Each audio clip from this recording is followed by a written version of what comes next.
Hello guys, welcome to digital classes 2.0 YouTube channel. तो guys, आज हम स्टार्ट कर रहे हैं फिजिक्स सेकेंड, और इस सेशन में हम आपका ये देखेंगे आप लोगों का क्या रिस्पॉन्स है फिजिक्स के लिए। ठीक है, अगर आप लोगों का रिस्पॉन्स अच्छा रहा तो ही ये सीरीज आगे बढ़ेगी। ठीक है, तो आज हम फिजिक्स सेकेंड में स्टार्ट कर रहे हैं ऑप्टिक्स यानी कि प्रकाश की क्या स्टार्ट कर रहे हैं? प्रकाश की। ठीक है, और जो स्टूडेंट मेरे नए हैं वो क्या करेंगे, जो पहली बार आए हैं, इसमें मैंने मैथमेटिक्स के भी वीडियो डाल रखे हैं, वो भी देखें। ठीक है, क्या कहते हैं, प्रतिलोम त्रिकोणमिति फलन इनवर्स के वीडियो, इनवर्स ट्रिग्नोमेट्री फंक्शन के वीडियो डाल रखे हैं, ठीक, वो देखें। और अभी जो मैं फिजिक्स के लाने वाला हूँ, आज जैसे मैं ऑप्टिक्स के लाने वाला हूँ, इसमें बहुत मेहनत लगी है, तो चैनल को सब्सक्राइब कर लेना। क्या कर लेना? सब्सक्राइब कर लेना। चैनल का नाम यहाँ पे लिखा है, अपने दोस्तों के पास जितना हो सके उतना शेयर करना। ठीक है, और वीडियो को लाइक करना। इतना आप लोगों का काम है, और ज्यादा से ज्यादा अपने फ्रेंड्स के पास शेयर करना। ठीक है, तो आप लोग इतना करोगे तो हम आपके लिए बेहतर से बेहतर लाएंगे फिजिक्स में, मतलब हर एक टॉपिक का वीडियो लेके आएंगे। ठीक है, तो हम आज स्टार्ट कर रहे हैं फिजिक्स सेकेंड में ऑप्टिक्स, क्या, प्रकाश की। ठीक, डिजिटल क्लासेस 2.0 यूट्यूब चैनल पे। ठीक है, तो चलो देखते हैं। ठीक है, तो इसमें प्रकाश की में सबसे पहला जो तुम्हारा टॉपिक है वो क्या है? प्रकाश का परावर्तन। क्या है? प्रकाश का परावर्तन। ये रहा प्रकाश का परावर्तन। ठीक है, तो प्रकाश का परावर्तन क्या क्या कैसे, कुछ समझ नहीं है, अब समझाते हैं। देखो, प्रकाश का परावर्तन, तो प्रकाश का चिकने पृष्ठ पे, ये देखो, ये चिकना पृष्ठ है, कोई दर्पण ले लिया मान लो, प्रकाश का चिकने पृष्ठ पर जैसे दर्पण, जैसे क्या है? दर्पण है। क्या है? दर्पण से टकराकर वापस उसी दो, ये दर्पण से टकराकर वापस उसी माध्यम में लौटने की जो प्रक्रिया है, उसी माध्यम में लौटने की प्रक्रिया को प्रकाश का परावर्तन कहते हैं। ठीक है, तो जैसा चित्र सेम टू सेम परिभाषा। ये जो हमारा ये मैंने आपतित किरण, जो मैंने यहाँ पे लाइट यानी किरण डाली है, वो परावर्तन के पश्चात उसी माध्यम में वापस लौट जाती। देखा जाए तो ये ऊपर का अलग माध्यम, इस नीचे का अलग माध्यम हो जाएगा। ठीक है, तो यहां से हमने किरण आपतित की, वो परावर्तित होके यहाँ पे परावर्तित किरण हो गई। ठीक है, तो एक बार फिर समझ लो, प्रकाश का किसी चिकने पृष्ठ से जैसे दर्पण से टकराकर वापस उसी माध्यम में लौटने की प्रक्रिया को प्रकाश का परावर्तन कहते हैं। और ये कौन है? अभिलंब है। ठीक, अभिलंब के पास ही टकराएगा। अब जो आपतित किरण है और अभिलंब के बीच में जो ये एंगल बन रहा है, ये कोण बन रहा है, ये कोण है आई। इसको हम क्या बोलेंगे? आई। ठीक है, और इसको बोलेंगे आपतन कोण। क्या बोलेंगे? आपतन कोण बोलेंगे। ठीक है, अब जब मतलब आपतित किरण हो रहा है तो उसका आपतन कोण बन रहा है, और परावर्तित किरण में परावर्तन कोण बनेगा। मतलब अभिलंब और परावर्तित किरण के बीच जो एंगल बन रहा है, उस एंगल को बोलेंगे आर, उसको बोलेंगे हम परावर्तन कोण। क्या बोलेंगे? परावर्तन कोण। ठीक है, अब देखते हैं, एक इसका रिलेशन ये होता है कि जो कोण आई होता है, क्या कोण आई जो होता है वो कोण आर के बराबर होता है। मतलब आपतन कोण जो होता है, आपतन कोण इज इक्वल टू परावर्तन कोण। क्या होगा? आपतन कोण इज इक्वल टू परावर्तन कोण। ठीक है, और जिन लोगों को इसकी पीडीएफ चाहिए, वो क्या करेंगे कि हम अपने कमेंट इसमें डिस्क्रिप्शन बॉक्स में इस मतलब टेलीग्राम चैनल का लिंक देंगे। टेलीग्राम चैनल का क्या देंगे? लिंक देंगे। उसके माध्यम से हम आपको ये पीडीएफ दे सकते हैं। उस चैनल पे हम आपको पीडीएफ दे देंगे, ठीक है। पीडीएफ के लिए मेरे डिस्क्रिप्शन बॉक्स में जाओगे आप लोग और वहां पे आपको पीडीएफ मिल जाएगी, ठीक है। अगर आपको पीडीएफ चाहिए तो वहीं से आपको पीडीएफ मिल जाएगी, ठीक। अब देखते हैं नेक्स्ट, क्या देखते हैं नेक्स्ट।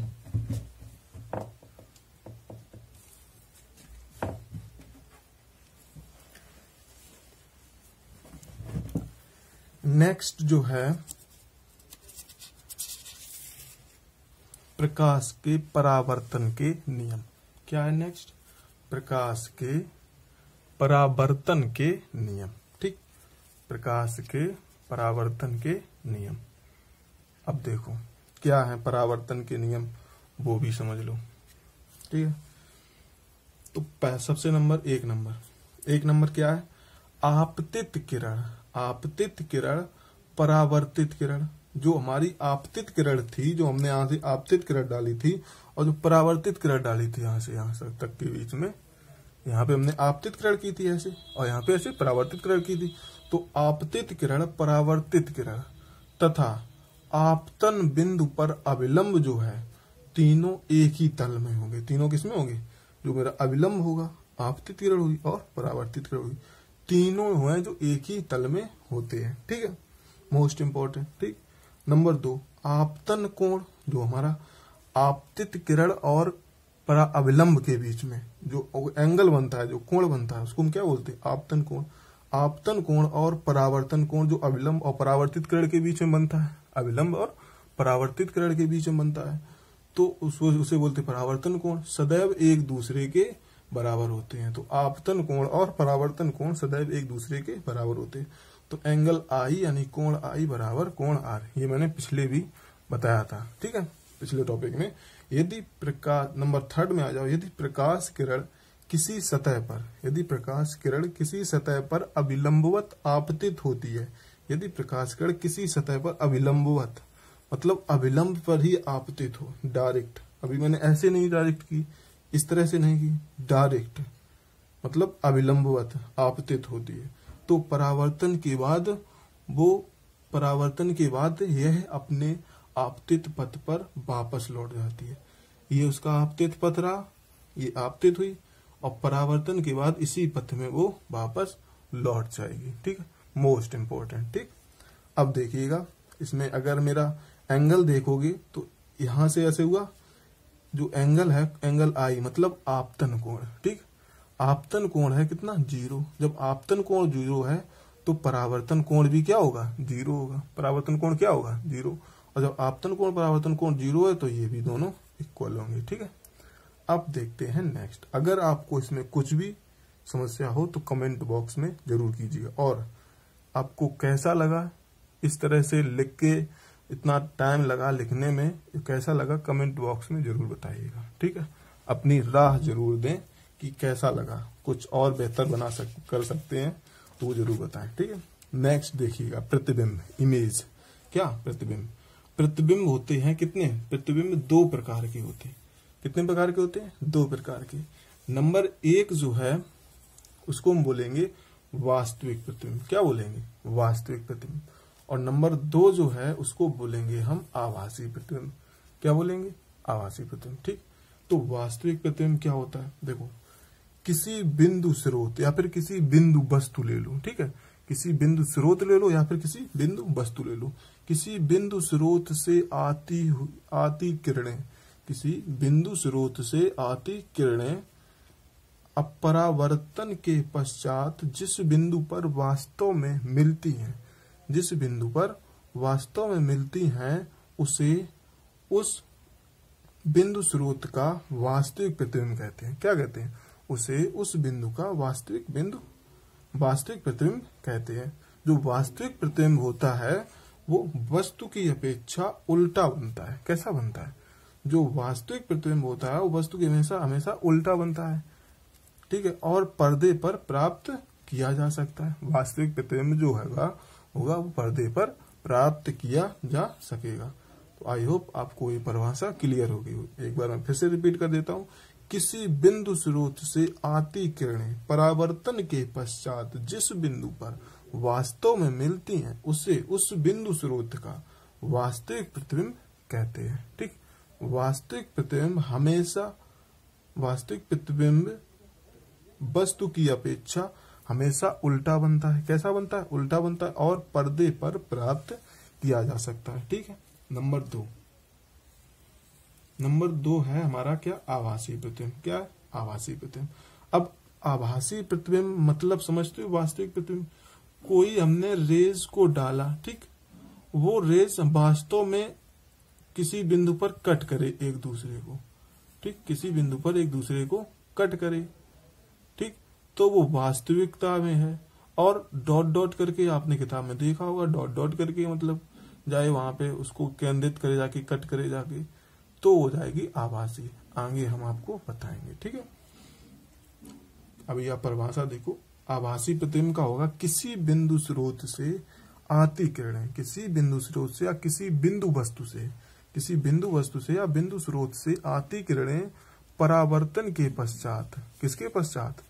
परावर्तन के पश्चात जिस बिंदु से आती हुई प्रतीत होती हैं। अब आभासी में हमेशा क्या होगा? आती हुई प्रतीत होती हैं, क्योंकि उसमें रियल वास्तविकता में तो आ नहीं रही हैं, केवल प्रतीत हो रही हैं कि हाँ आ रही हैं। ठीक है। तो जिस बिंदु से आती हुई प्रतीत होती हैं उसे उस बिंदु स्रोत का आभासी प्रतिबिंब कहते हैं। ठीक, उसे उस बिंदु स्रोत का आभासी प्रतिबिंब कहते हैं। ठीक, आभासी प्रतिबिंब जो होता है वो वस्तु की अपेक्षा हमेशा सीधा बनता है। कैसा बनता है? जो आभासी प्रतिबिंब होगा वो हमेशा कैसा बनेगा? सीधा बनेगा। कैसा बनेगा? सीधा बनेगा। और यह पर्दे पर प्राप्त नहीं किया जा सकता। कैसे? ये पर्दे पर प्राप्त नहीं किया जा सकता। ठीक है। जैसे आप ऑनलाइन किसी से बात कर रहे हैं, ठीक, ऑनलाइन बात कर रहे हैं, उसको आप टच तो कर नहीं सकते, ऑनलाइन फेस टू फेस तो हो नहीं, मोबाइल पे देख रहे हो आप उसको, वो कैसा हो गया? आभासी हो गया। ठीक है। अब देखो, आई होप ये दोनों आपको क्लियर हो गई होंगी। ठीक है। एक बार मैं आभासी का और रिपीट कर देता हूँ। आभासी प्रतिबिंब का किसी बिंदु स्रोत से आती किरणें परावर्तन के बाद जिस बिंदु से आती हुई प्रतीत होती हैं उसे उस बिंदु स्रोत का आभासी प्रतिबिंब कहते हैं। उसे उस बिंदु स्रोत का आभासी प्रतिबिंब कहते हैं।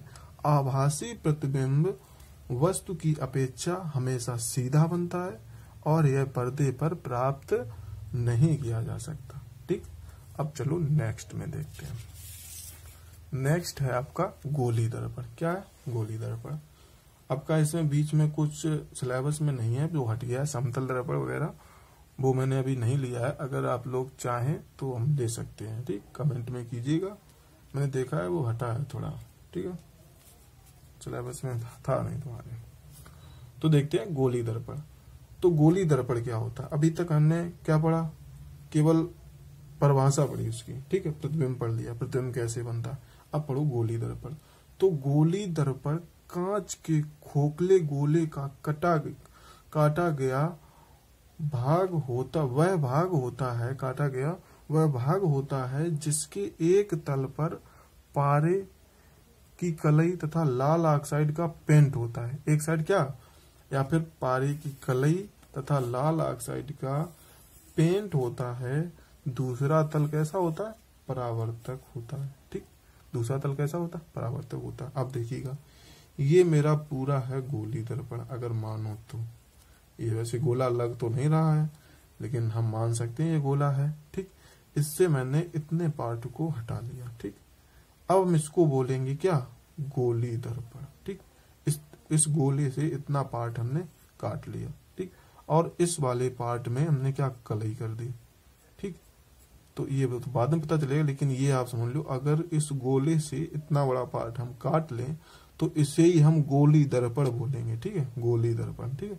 अब इसमें क्या लिखा? गोली दर्पण कांच के खोखले गोले का कटा गया भाग होता है। इसके एक तल पर पारे की कलई, एक तल पर या फिर इस तरफ या फिर इस तरफ, एक तल पर पारे की कलई तथा लाल ऑक्साइड का पेंट होता है।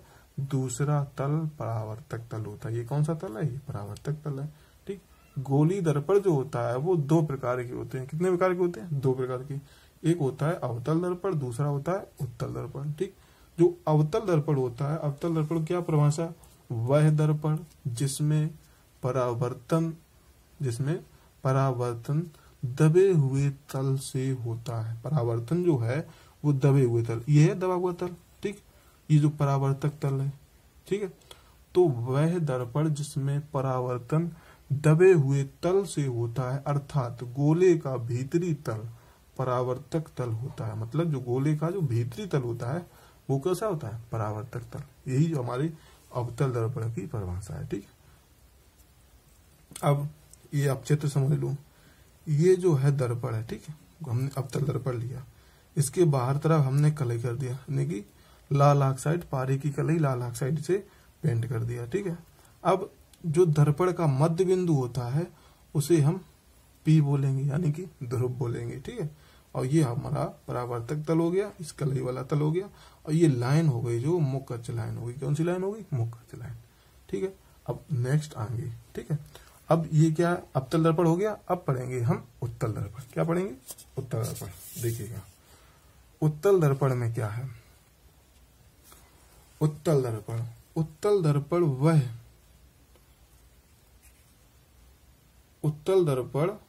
वह दर्पण है, यहाँ पे क्या, उत्तल दर्पण वह दर्पण है जिसमें परावर्तन जो होता है वो उभरे हुए तल से होता है।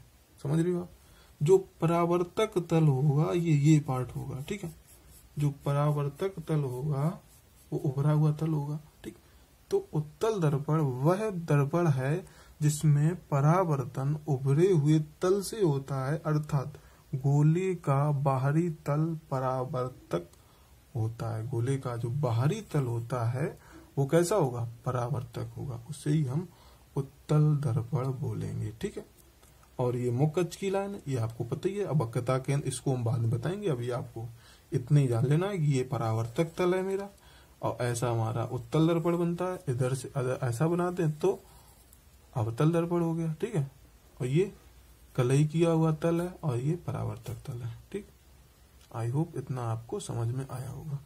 ये आपका उत्तल दर्पण है। उत्तल दर्पण में जो कलई किया हुआ तल होता है वो बाहर को होता है, ऐसा होता है, और अवतल दर्पण में यूं होता है, उसका जो कलई किया हुआ तल होता है वो अंदर की तरफ होता है। ठीक, तो सबसे पहले अभी तो मैं यहीं पे ले रहा हूँ, यहीं पे एंड कर रहा हूँ, क्योंकि नेक्स्ट वीडियो अब नेक्स्ट डे आपको मिलेगा, नेक्स्ट डे। ठीक है, हम इस वीडियो में आपका रिस्पांस देखेंगे, आप कितना इसको शेयर करते हैं अपने दोस्तों के साथ। ठीक, जितना आप शेयर करोगे, क्योंकि इसको बनाने में बहुत मेहनत लगती है। ठीक है, तो जितना आप शेयर करोगे उतने ही ज्यादा हम आपको अच्छा कंटेंट लाने की कोशिश करेंगे। बस आप रिस्पांस देखना है कि इस वीडियो में क्या रिस्पांस है, और वीडियो को लाइक शेयर तो करना ही करना है, लाइक जरूर करना है। ठीक, दोस्तों के पास ज्यादा से ज्यादा शेयर करना, ज्यादा से बोलना, बताना है, ये नहीं कि किसी को पीछे पड़ जाओ, बस बोल दो। ठीक है, बोलना ही काफी है।